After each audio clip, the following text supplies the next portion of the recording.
હવે વાત કરીશું ઉત્તર ગુજરાત ફળશ્રુતિ અને રત્ન સન્માન.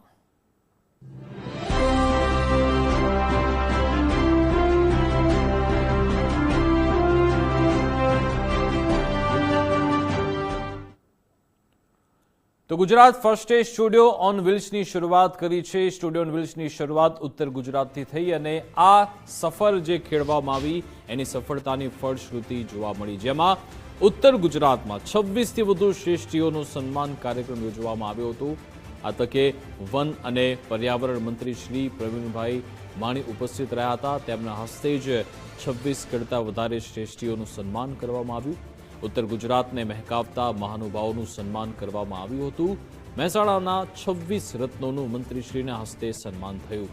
ઉત્તર ગુજરાતની ફળશ્રુતિમાં જિલ્લા રત્નોનું સન્માન થયું હતું. આ એવા અતિથિઓ છે જેમનું સન્માન કરવામાં આવ્યું, જેઓ જિલ્લાના આભૂષણ સન્માન છે. સહકારી ક્ષેત્રથી લઈ ઉદ્યોગ સાહસિકોનું સન્માન કરવામાં આવ્યું. સેવાભાવી સંસ્થાથી લઈ રાજકીય આગેવાનોનું સન્માન કરવામાં આવ્યું હતું. યાત્રાની ફળશ્રુતિ તરીકે ભવ્ય ઇવેન્ટનું આયોજન થયું હતું. ગુજરાત ફર્સ્ટ ન્યૂઝ દ્વારા સ્ટુડિયો ઓન વ્હીલ અને એની ઉત્તર ગુજરાતની ફળશ્રુતિ નિમિત્તે આપણે વિવેકભાઈ ભેગા થયા છીએ. વિવેકભાઈ પોતાની વિશેષતાઓ નહીં બતાવી હોય, પણ એ આપણે જે હમણાં જે બુક આપી છે વડનગરથી વારાણસી, એમને જાતે લખેલી છે અને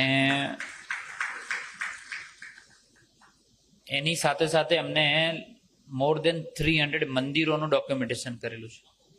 તપોભૂમિ એટલે એનું નામ આપ્યું તપોભૂમિ, અને 300થી વધુ મંદિરોને વ્યક્તિગત જઈ એનું ડિટેલિંગ કરેલું છે. એટલે આવું કદાચ બહુ ઓછા લોકોએ આવું ડિટેલિંગ કર્યું હશે. આ જગતની અંદર વિવેકભાઈ આપે ખૂબ ઊંડાણપૂર્વક કામ કર્યું છે. એમનો સ્ટુડિયો પણ હું ગયેલો છું. હું ધારાસભ્ય નહોતો એની પહેલા પણ ત્યાં સ્ટુડિયોમાં ડિબેટ માટે જતો. ખૂબ આધુનિક સ્ટુડિયો બનાવેલો છે અને નવા નવા વિચારો સાથે પણ આપ આગળ વધી રહ્યા છો. એના માટે પણ તમારી આખી ટીમને અભિનંદન પણ આપું છું. આપે આખા ઉત્તર ગુજરાતની સફરની અંદર વિવિધપૂર્ણ પરંપરાઓ જોઈ હશે, વિવિધ પ્રકારના લોકો મળ્યા હશે, વિવિધ પ્રકારનું ડેવલપમેન્ટ પણ જોયું હશે, પણ આ બધામાં સારું સારું સારું આપે દેખાડ્યું છે. પણ મારી વિનંતી છે કે જે ખરાબ છે એ પણ અમને કહેજો, જેથી કરીને અમને તક મળે કે આમાં કંઈક નવો અવસર શોધીએ અને કંઈક સારું કરી શકીએ. એટલે આપણે જે ફિલ્ડમાં છીએ, ફિલ્ડમાં વન ઓફ ધ બેસ્ટ કરીએ બહુ જરૂરી છે. અને વિવેકભાઈ, તમારા વિચારો બહુ ઊંચા છે. કહેવાય છે ને કે સપનું જે જોવે એ પૂરું થાય છે. એનો મતલબ હું એને એવું સમજુ છું કે જે સપનું નથી જોતા એ નથી જ થતું. એટલે સપનું જોવું જરૂરી છે અને પૂરું કરવું પણ જરૂરી છે. અને આ ફિલ્ડમાં આપ જેનું પણ આજે સન્માન કરી રહ્યા છો, એક સારી ઇવેન્ટ બનવી જોઈએ.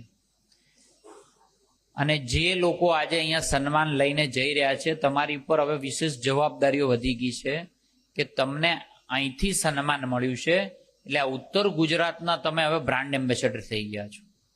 એટલે ત્યાં ગામમાં જઈ હવે આપણી દિનચર્યા બદલાવી જોઈએ અને હવે આનાથી વધુ બળ મળવો જોઈએ કે હું હવે આનાથી 100 ગણું સમાજ માટે કામ કરીશ. ઉત્તર ગુજરાતના રત્નોનું સન્માન થયું. જે મંત્રીશ્રી કીધું કે આજેથી જવાબદારી વધી જાય છે, આપની બી વધી જાય છે ને અમારી બી વધી જાય છે કે જેટલું અમે કર્યું, જેટલું અમે કીધું એટલું આગળ અમારે પૂરું કરવાનું છે. કે હવે હજુ બાકી છે 30 જિલ્લા, 4 જ જિલ્લા પૂરા થયા છે, હજી 30 જિલ્લા બાકી છે. અનવરત અમારી આ જે કોશિશ છે એ ચાલુ રહેશે. આપ સૌનો સાથ સહકાર અમને મળતો રહેશે, આનો મને સંપૂર્ણ વિશ્વાસ છે. અને એના સાથે સાથે એક વાત ચોક્કસ હું આપને કહેવા માંગુ છું. એક બહુ જ મોટું અભિયાન પ્રવીણભાઈ મેં શરૂ કર્યું છે. 23 વર્ષથી હું ડિફેન્સ જર્નલિઝમ કરું છું, ડિફેન્સ જર્નલિસ્ટ રહી ચૂક્યો છું. બધી સેનાઓ સાથે બધા બોર્ડર હું ફરી ચૂક્યો છું ને આજે બી કોકને કોક બોર્ડર ઉપર 7 દિવસ હું બીતાવીને આવું છું. મારે બનાસકાંઠામાં મોટા ગામ છે, ત્યાં હું ગયો તો દરેક ઘરમાંથી એક દીકરો ફોજમાં છે. ઉત્તર ગુજરાતમાં ઘણા બધા એવા ગામડાઓ છે. આપણા મહેસાણા જિલ્લાના ચૌધરી સમાજમાંથી ઘણા બધા એવા મિત્રો છે જેમને હું બોર્ડર ઉપર ક્યાંક ને ક્યાંક મળું છું, અને ત્યાં સિયાચીનમાં કે પાકિસ્તાનના બોર્ડર પાસે કોઈ ગુજરાતી બોલતો માણસ મળી જાય તો વધારે આનંદ થાય છે. મારા આપ સૌને એક રિક્વેસ્ટ છે કે એક મુહિમ ચાલે છે, લવ, રેસ્પેક્ટ એન્ડ સેલ્યુટ. તો આપને ક્યાંય આવા ફૌજી જવાનો મળે તો એમને ચોક્કસથી સન્માન આપજો, એમને એક સ્માઇલ આપજો, એમને એ જ જોઈએ છે. ને આજુબાજુ કોઈ એવો ફૌજીનું ઘર હોય તો ચોક્કસ એની મદદ કરજો.